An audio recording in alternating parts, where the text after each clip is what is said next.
আজকে অরণ্যের অনুষ্ঠানে আমি এক নাটক দেখলাম, খুব ভালো হয়েছে। আমি শেষে একটা সুভাষিতার একটা নাটক দেখছিলাম, মুকদ্দর কা সিকান্দার, একটা সাইকোলজিক্যাল একটা যে মনস্তাত্ত্বিক একটা দ্বন্দ্ব, তার উপরে এত সুন্দর একটা নাটক লিখেছেন আমাদের সুভাষিতা বালুরঘাটে।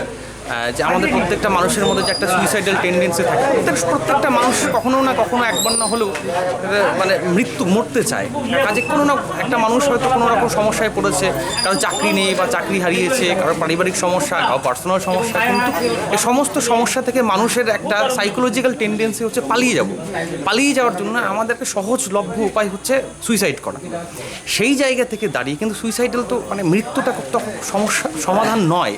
তো সেই জায়গায় দাঁড়িয়ে একটা মানুষ কীভাবে এই সুইসাইডাল টেন্ডেন্সিটাকে কাটিয়ে আসতে পারে, এত সমস্যার প্রতিকূলতার মধ্যেও যে মানুষকে বেঁচে থাকতে হবে, লড়াই করতে হবে, এইটাই এত সুন্দরভাবে উপস্থাপন করেছে নাটকে। আমার খুব ভালো লেগেছে। দুর্দান্ত অভিনয়, দুর্দান্ত ডিরেকশন এবং অসাধারণ একটা উপস্থাপনা দেখলাম। ধন্যবাদ।